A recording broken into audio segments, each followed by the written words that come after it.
Er spricht auf internationalen Konferenzen wie der UNO-Generalversammlung. Er spricht in Harvard beim weltweiten Klimawandelgipfel. Er hat Persönlichkeiten wie Nelson Mandela, Michael Gorbatschow, den Dalai Lama, Papst Johannes Paul und Papst Franziskus getroffen. Seine Aufgabe hat ihn in 60 Ländern der Welt geführt. Ich spreche von Angaangaq, der Grönland-Schamane, mit dem ich gleich sprechen werde. Angaangaq, thank you for being here. Welcome. I'm so happy to meet you, Barbara. Oh, oh,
Thank you so much for allowing me to do that. When you get together, you and I, we should say thank you to the Great One. So I'm very happy that I met you, and then that I say thank you to the Great One, and I pray that our togetherness would lead to something good for many people. You are an elder of the shamans in Greenland. How did you become an elder, and what does it really mean? It's an indigenous tradition, and now I have learned that all over the world, indigenous people have the same tradition as we have at home. I am from the very top of the world in Greenland,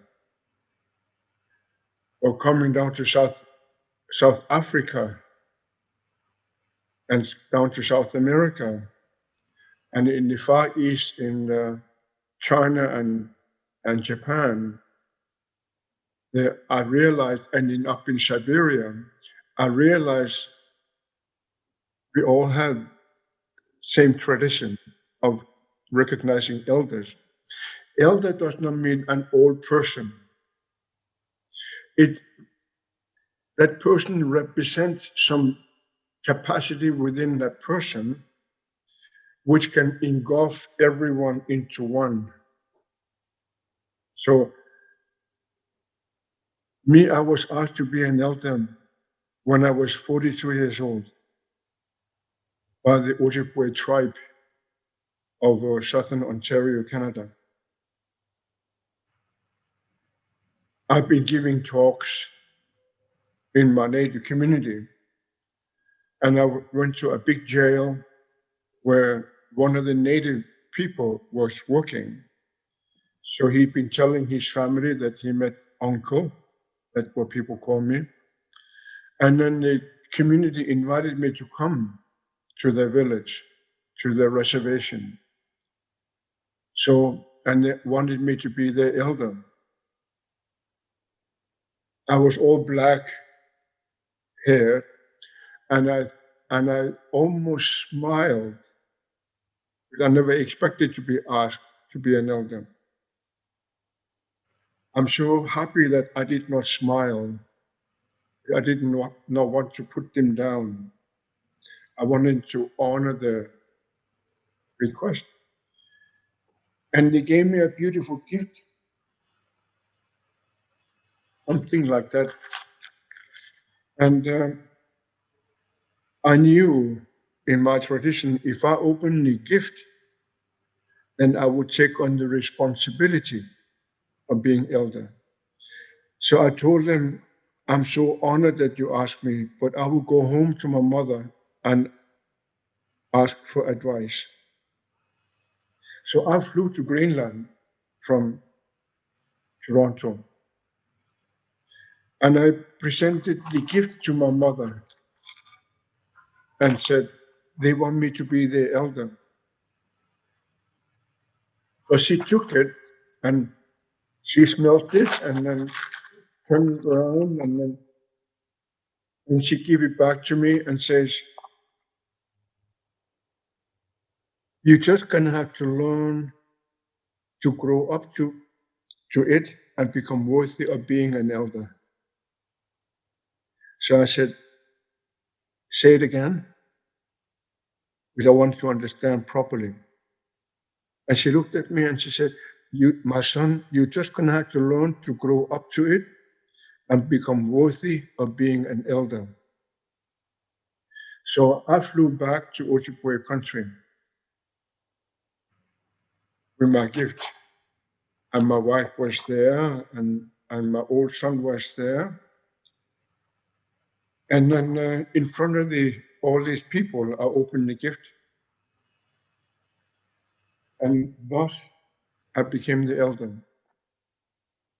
They had seen, according to the man who saw me in a big jail, working with native inmates, he says that you dealt with them with respect, even though they were criminals, some of them murderers, or you treated them with respect and you taught them the basic skill to understand themselves better. I just do that because that's the way I was trained to be. But he saw that, and he told his elders who asked me to be the elder. So I've been an elder for a long, long time. Now I'm 73 years old, and now I have become elder for many, many tribes around the world. Am I a good elder? I don't know, but I love my work. I love my work as an elder. Now that I am the oldest one in my entire family of my grandmother, and just 2 weeks ago, I became the oldest one in my grandfather's family, my father's father. My uncle died 89 years old. So now I'm the oldest one of my father's family. So, and I have no other elders. So now my life has changed because I'm so used to asking other elders what to do. I don't know if you knew that, but I have traveled a lot. I have never gone anywhere in the world without being invited first. But now I have worked in 73 countries. So that means that they have seen me and then invited me and asked me to work with them, which I have done. And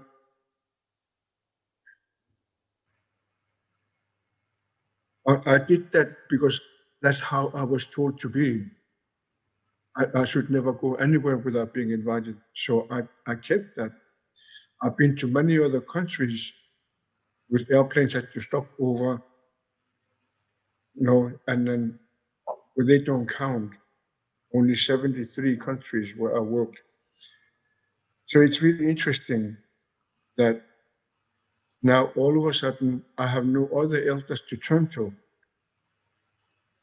Now I have to really learn to grow up to it and become worthy of being an elder. His job is to listen and look at your energy and look beyond your eyes or your head or your body, look into your spirit and see how I can personally can help, assist, and guide you to a better path. And as you know, you and I, we have many, many choices in our life. We have many, many choices. Nobody teaches us how we can choose the better path for us. That's why you and I, we have made so many mistakes in our lives. We think this is better way than this one. So we walk this way and it's too difficult, so we jump over there without completing the path. We jump over there because it looks much easier. And then I meet you and your life looks so much easier than mine. So I jump to your path. And the old people say, you cannot do that. You and I, we cannot jump into somebody else's shoes and walk their path. Our idea, you and me, is that we walk all the way out to the very end. And there we come home to us. You come home to you.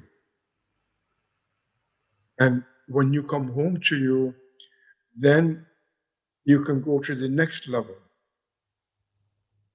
And then now I have learned that the next level in ancient tradition is a new consciousness in the modern language.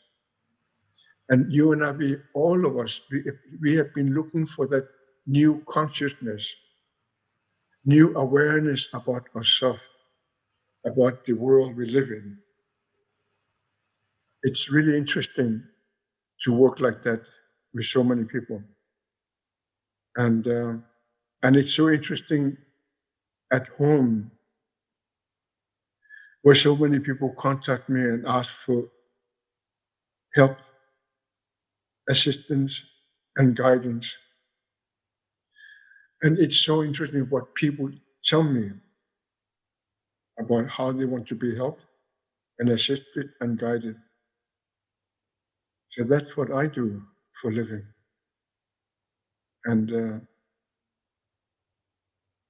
And I have lived such an incredible life when I think back.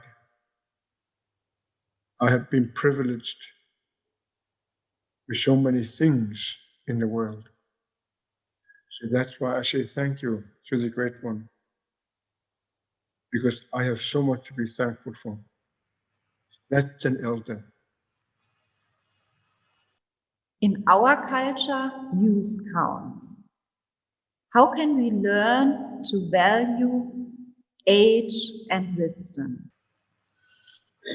Very interesting question you ask. I worked with the United Nations for many years as an elder. I traveled all over the world. And I talk about climate change. Because where I come from, my land which is my grandmother's land, or my ancestors' land. They had lived there for about 6,000 years. Same village. So it's a very ancient place. And then it's right next to the big ice, 1 kilometer away. The big ice is there. One of the fingers of the big ice was 1,500 meters tall. That's bigger than the big high rises in München. And that wall is now less than 20 meters. That's 1,500, now down to less than 20 meters.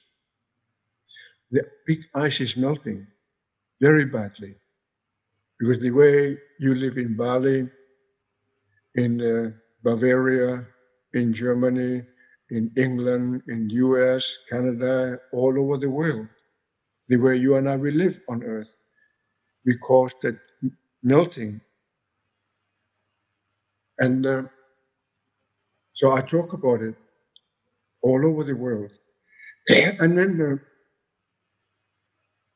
one day I went home. My father had died, and I went home to my mother.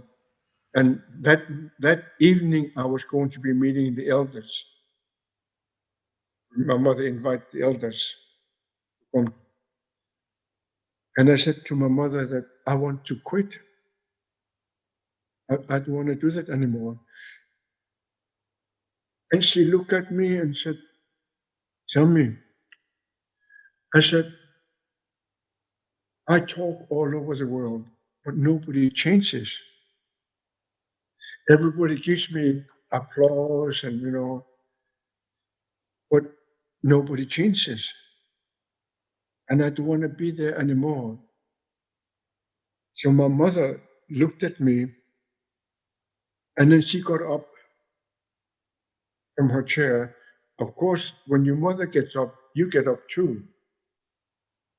And then my mother took my hands, and she looked into my eyes, and she's that short, beautiful woman. And she says, "My son, you're just going to have to change your ways." I can hear that. And said, "You're just going to have to learn to melt the ice in the heart of man. Only by melting the ice in the heart of man, man will have a chance to change and begin using his knowledge wisely." And then when she stopped, I shook her hand, because I opened my eyes. My mom has still eyes closed. She opened them, and I asked her, "How?" And my mother closed her eyes again. So I closed my eyes, and we're still holding hands. And all she said, "My son, you're just going to have to change your ways. You're just going to have to learn to melt the ice in the heart of man.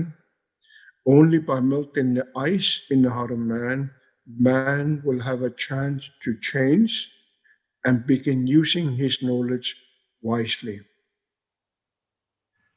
And that's it. She shook her hands, I opened my eyes, and she smiled, beautiful smile, went to the kitchen. So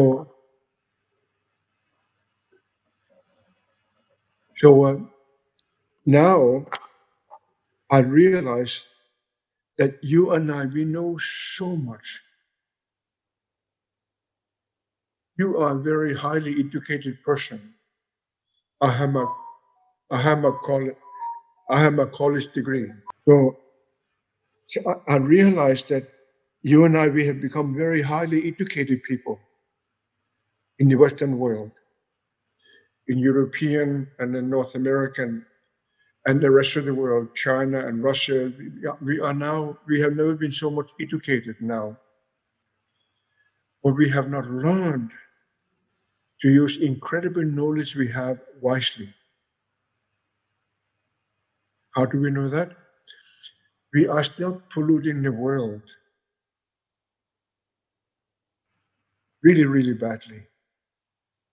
If you go to the waters in Bali, you see plastic everywhere. On the streets, plastic everywhere. Nobody cleans it up. And then they burn them. And then, of course, then the air is full of particles of plastic, which you breathe. And now it's part of your food. So you eat that because you cannot see the particles in the air.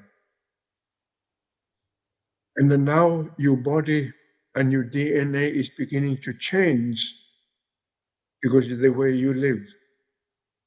You know it is not good, but you didn't stop. We all know that plastic is not good for us because it comes from particles of oils, which is not good to consume. But we do that all over the world now. And now because the plastic gradually disintegrates in the ocean, the animals of the ocean eat the plastic, you eat the fish, and then the cows and the pigs also eat the plastic because it comes down in Bavaria from the air. So, but we know already that it's not good. But you and I, we have not stopped it. Why didn't we not stop it? We know so much, but comprehend so little of what we know. That's my father says. You and I, we know so much, but we comprehend very little of what we know. Why do we do that? We are highly educated, civilized human beings. But now we know why. But the hardest thing to do is to change. We are all looking for a better world out there. Or very few look for a better world in here. So now I know that day at my mother's house, I did not quit my job. But then many years later, I quit it. Then I went back, then I quit it. I went back, then I quit it. But now I will go back again. Because I realized that if I quit, I'm not doing my work.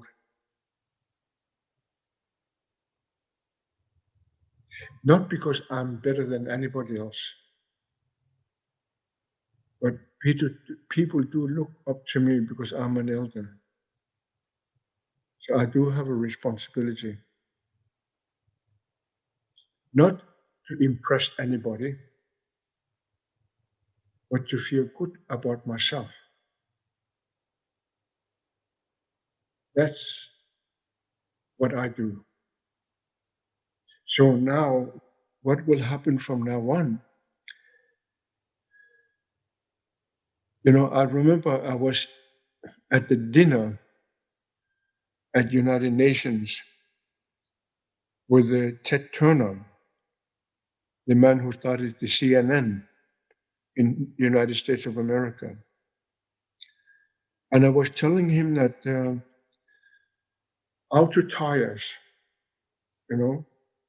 the rubber in your auto, when you drive on the Autobahn, the Autobahn eats the tire. It shaves off small particles of rubber. That's why you have to change your auto tires every 60,000 kilometers because they worn out. Too much rubber has been shaved off from the Autobahn. But those rubbers, because you have an RPM as you drive, there's an air behind your auto, that goes up in the air. The wind takes them and takes them further up. It becomes part of the jet stream. In the northern hemisphere, there's only one big ice in the northern hemisphere. It's on my country in Greenland. The big ice is minus 40 Celsius. It's very cold. So the rubber from the Autobahn in Bavaria comes up there. It freezes and becomes too heavy and falls down to the big ice. So now in 2021, the big ice in the springtime is black from auto tires. I was telling that to Ted Turner. He said, "Uncle, you're crazy. I never heard that before." Now the scientists have proven that we have many millions and millions and millions, no, many billions of autos around the world. And that rubber is melting the big ice of Greenland. And that rubber goes to the ocean, and the fish eat that rubber. Now, in Western North America, the salmon locks are dying from auto tires. We've known that for a long, long time, but we didn't change. So, what are we doing with our knowledge? Why don't we become wiser?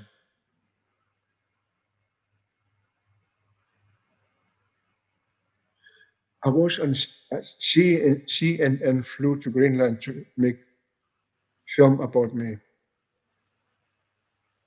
and they told me, "Oh, Uncle, we hear that you can see sand from Sahara on the big ice and sand from Mojave Desert in North America." I said, "Yes, we can do that." So they asked, "Could you show us where you can see that?" So I went out on a walk to some of the walls of the big ice, and I was so lucky. I couldn't cross the river, and the big ice falls down constantly, so it's too dangerous. What I saw a streak, maybe 100 meters long, red sand on the wall of the big ice. That's from Sahara. And then I walked down for another maybe a kilometer. There was a streak of brown sand from Mojave Desert. Sand from Mojave Desert, that's about 10,000 kilometers away. And Sahara, about 10,000 kilometers away. Fly from there to Greenland. That's how strong the winds have changed. The sand, not feather, sand flying from Sahara to Greenland. That's how much things have changed around you and me. That's just the environment you and I will live in. Then, of course, we go and seek out for solutions out there in spiritual practices, religious understanding, listen to lectures. Very few Barbara, very few look in here. What can I do to change me? I'm getting to be older now. And I realized that solutions for my life is not out there in Bavaria, in California, in Tokyo, in Bali. It's in here. But I spent a lot of time traveling the world to understand me. I never went to the mirror to look at me, to see what I can see inside me. And it's really, really interesting what's happening around us. As you know, the beautiful country of Israel and Palestine has been at war with each other since Second World War in the name of their religions and in the understanding of race differences.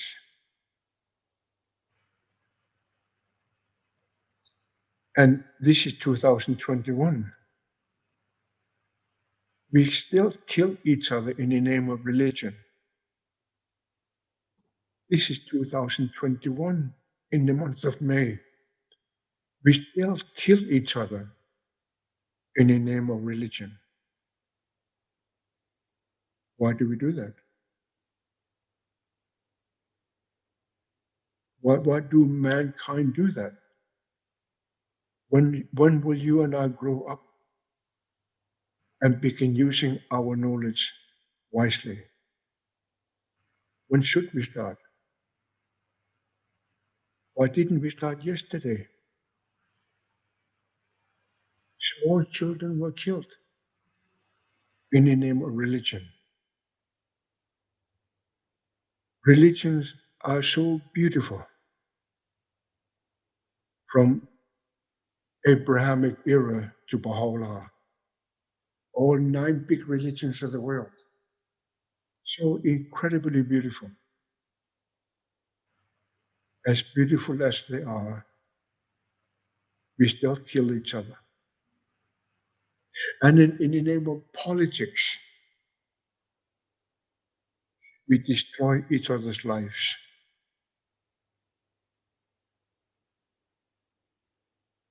Why do we do that?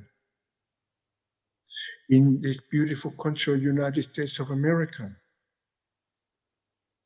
they don't like yellow people. They don't like white people. They don't like red people. And they don't like black people.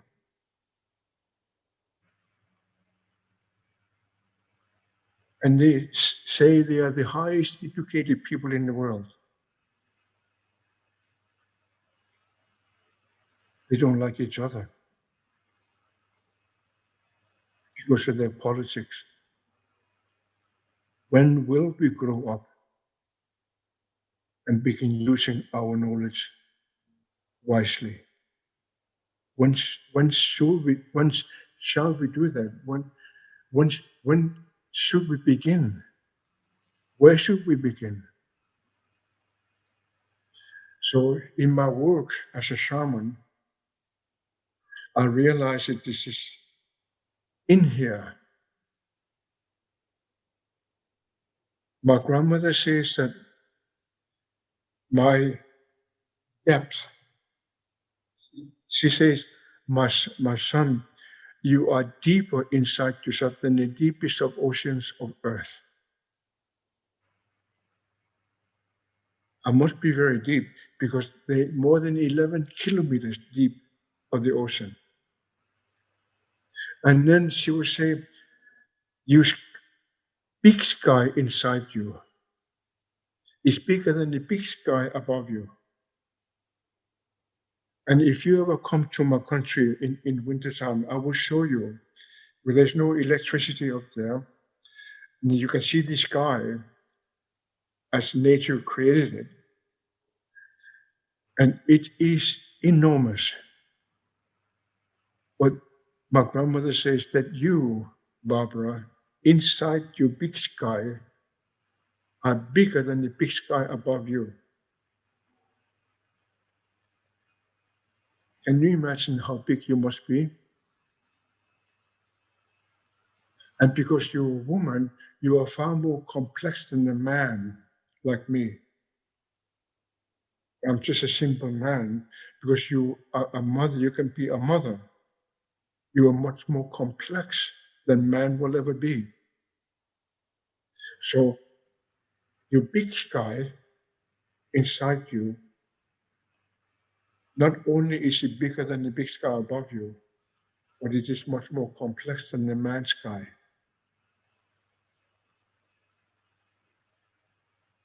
So at the end of the day, Barbara, I thought maybe one day I will look into the mirror and look at myself to see, who am I? Why did I allow the white man to put me down because I'm a native person? Why did I allow them to take my land? Why did I allow them to put me in a reservation?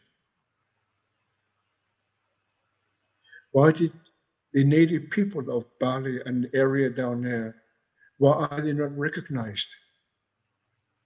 Indigenous people. Why are the Aborigines of Australia not recognized? They know much more than the white man will ever know. My grandmother says that in the East, when the sun comes up and she leaves the contour of the earth, the sun becomes yellow. Now we have learned that there are yellow people on this earth. Isn't that amazing? You are living right there now amongst the yellow people of the Far East. And then in the South, when sunshine highest upon us, she's always white. Now we have learned they're actually white people on this earth. And in the West, when the sun sets, she is always red. Now we have learned that they're actually red people on this earth. And those are the indigenous people of the world. Then at night, it's always black. Now we have learned that they're actually black people on this earth.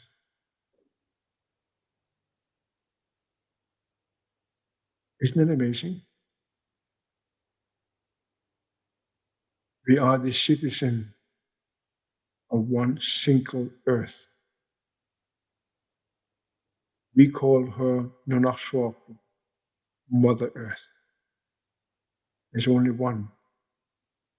But mankind, for some unknown reasons, is having a hard time to recognize each other and treat each other equally, respectfully, and with great joy. What did we do wrong, you and I? What did you and I do wrong to create that atmosphere that when you walk in Berlin,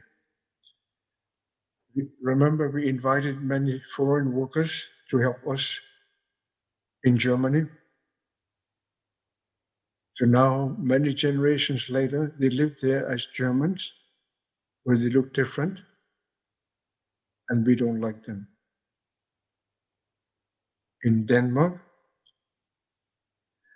there are 30,000 Eskimos living in Denmark, and they treat us so badly, because they look different. In Canada, Native people are treated so badly because they're Native people. In the United States of America, they don't like each other.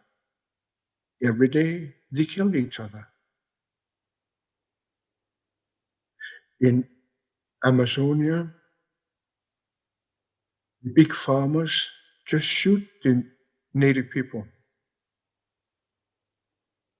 Just shoot, kill, so they can have their land, so they can cut the big trees.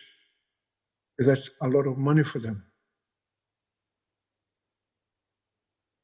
Why do we do that to each other? How can you and I grow to the next level of consciousness so we can have a better world? Should we wait till tomorrow? Or could we start today? The solutions, according to the old teachings, is not out there. The solutions you and I will be looking for is inside you personally. It's inside me personally. The solutions for the world is not in the mind of the politicians. It's in the spirit of the humans.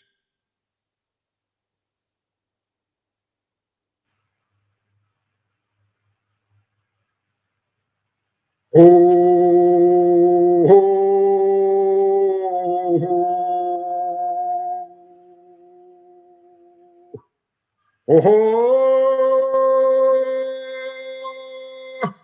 oh,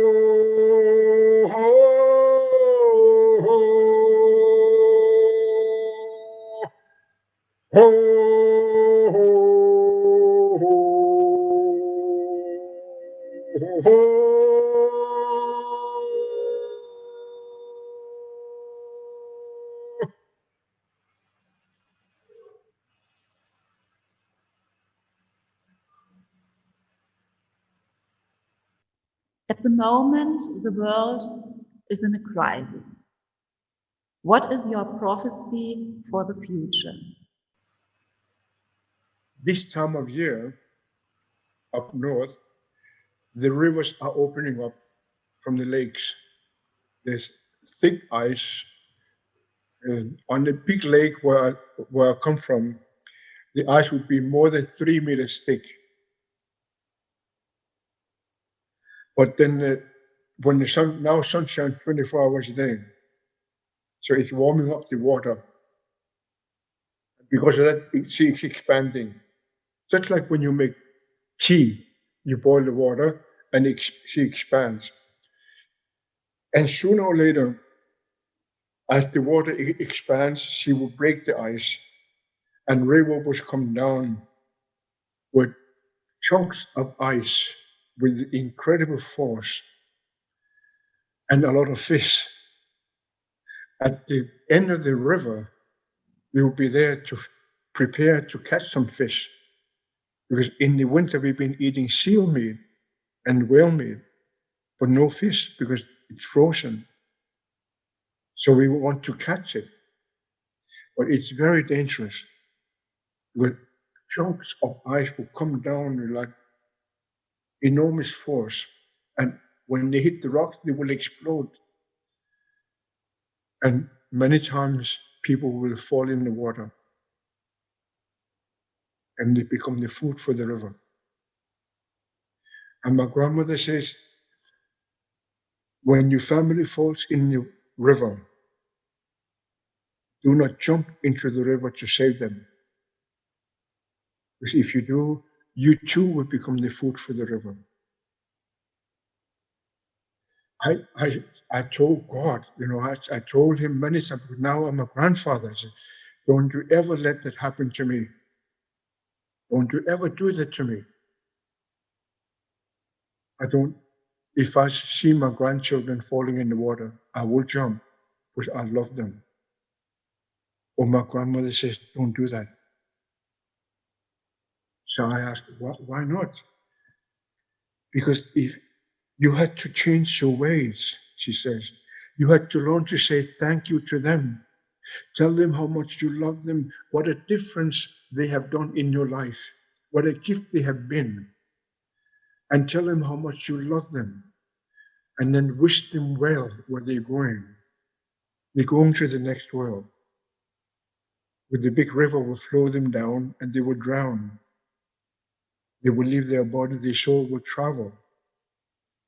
And then you, Barbara, you had to run up the hill. Because the world which will come after the big river needs you, of your life experiences, the gifts you have, the beauty you carry, the strength you have inside you. That world needs it. Now we have that big river in pandemic of Corona. It's so interesting. How many people have died? How many people are sick? And then we don't take it seriously. They fight about it all over, mask or no mask, distance or no distance. And people just die.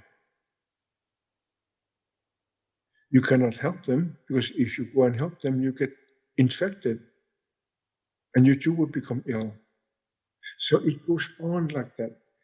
The world which is coming after is very interesting.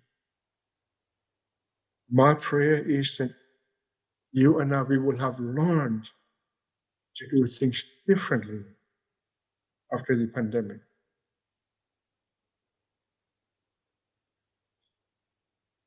I begin to doubt mankind will have learned anything. Here where I am now, I'm in Ottawa, Canada. They're looking forward to having dinner in the restaurant. With no masks, no social distancing. But still, the variant of Corona is still very big.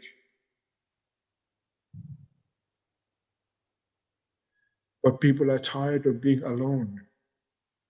They want to mingle with other people. They want to walk down in Marienplatz, in the München. They want to walk around and shop around. So we will repeat the same thing. What did we learn from pandemic? Not very much. We will just look forward to the end of the pandemic, and we will do the same thing as we had done before. We forget to go to the next level. The next level is a new consciousness, new awareness about myself and the world I live in. You and I, we cannot change the world. She's too big. But you and I, we can change the world in which you and I will live. You live in Bali, you can change the world of Bali. I can change the world of Ottawa. That's all we can do. Like-minded people, like people who are listening to your conversation, like-minded people can get together and have a bigger influence on a bigger world. Just like this ceremony.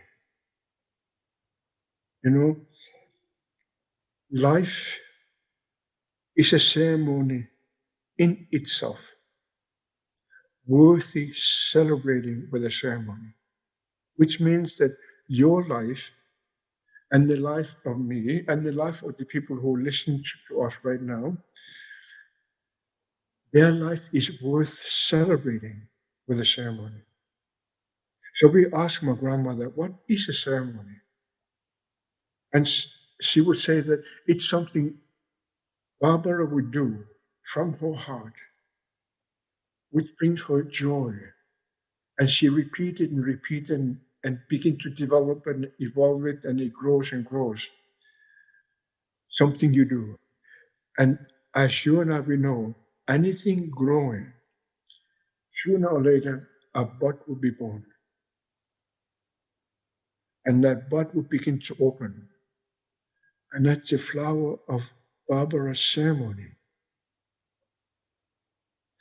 And of course, when the flower opens up, she will come to a complete blossom, completely open, inviting the sun, and there will be seeds.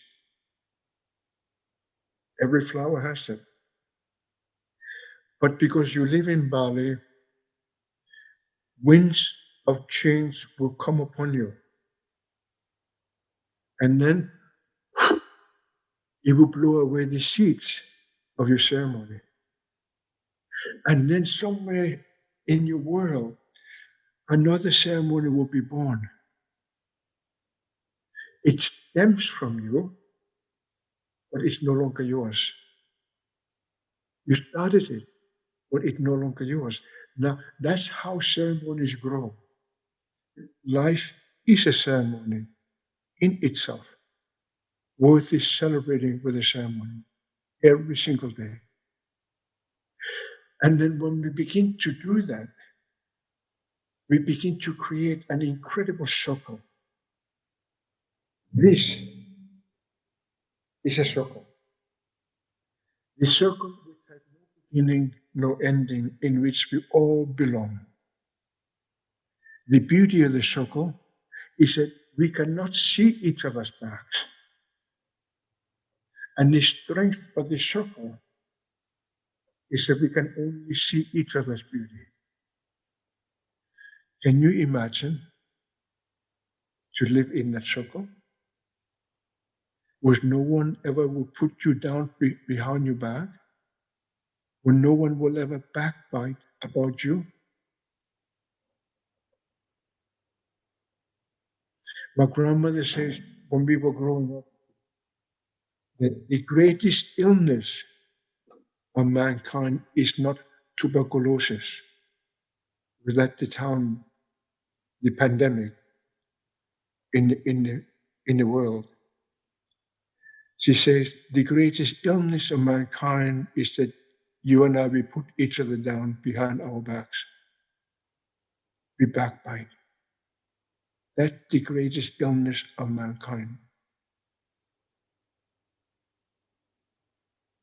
When will we stop? When should we stop? We want a better humans on this earth.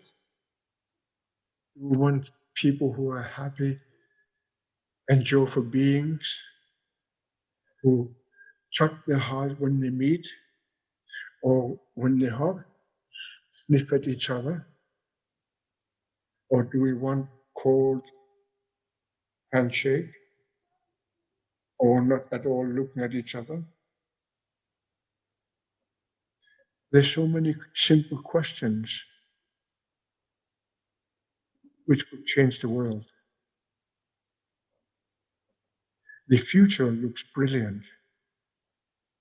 In the time to come, in your lifetime, when you become old like me, there will be no more wars on earth. Can you imagine a world without wars? Where you can walk amongst people without fearing the worst?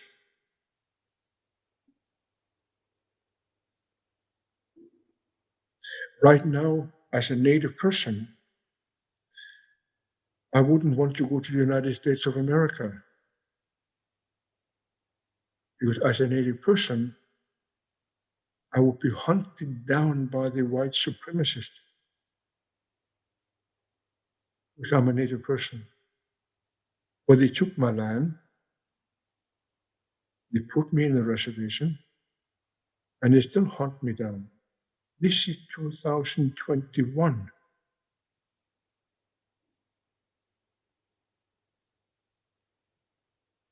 When will we learn how to live together? When will we learn not to have war because of religion? When will we learn to feed each other? When will we learn to share with each other what we have?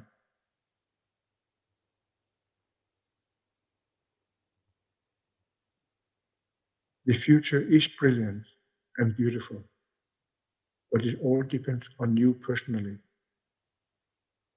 not the politicians, not the leaders, but you. Because of pandemic, I walk a lot. I have now walked more than 5,000 kilometers in 1 year. And I learned that when I see some people, I touch my heart. And it is so interesting. Now people, when they see me, they touch their heart and give me their heart, because we cannot touch each other. We talk in distance. And people said, how beautiful that you touch your heart for me. Maybe that's what we could do to each other. There are many ways of getting a better world, but it begins with every one of you. Not me, not you. Each and every one person. That's where it begins.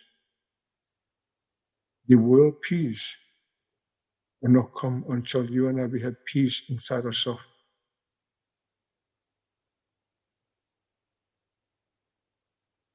So at the end, the future which is coming is incredible. At the big river, my grandmother says, many will die, many will barely survive, few will have a life. Many will die. How many? Probably more than half of the population of Earth will die. Then many will barely survive. How many? Another half?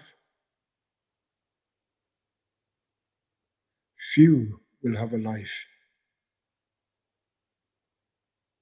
Is it true?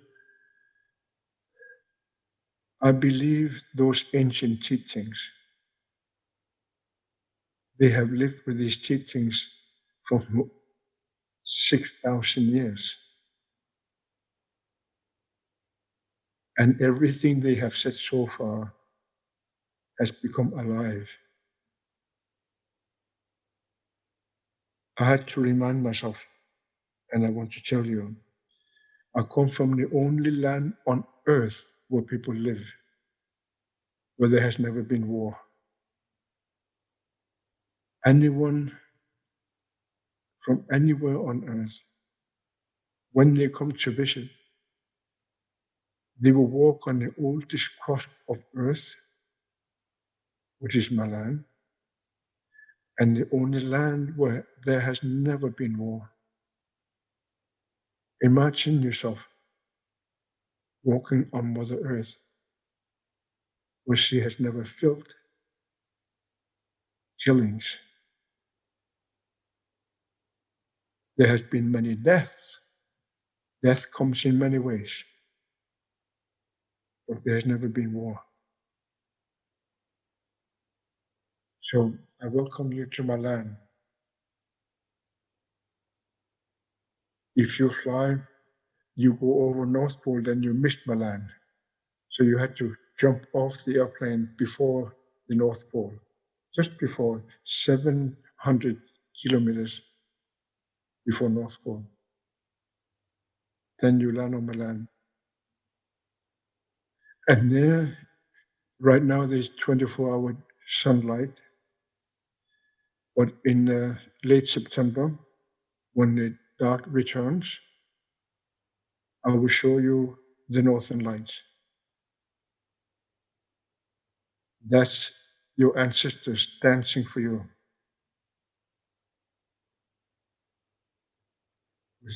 When you remember someone you loved and who loved you, that person will become so happy that immediately he or she will invite all the family members. And then they will invite all the friends they have. Then they will invite all the relations they have. And they will dance for you. And that's how we know that the next world is this close. Not in heaven. In heaven, you need a big uniform of astronaut. Can you imagine your great-grandmother in a big uniform of astronaut? I cannot imagine my grandmother like that. So in heaven, you cannot live. The next world is right here. It's for you and I to be connected to them, they're part of our life. No one can live without their roots. Not humans, not animals, not plants, not minerals. None. Everyone has a root. And that's your family.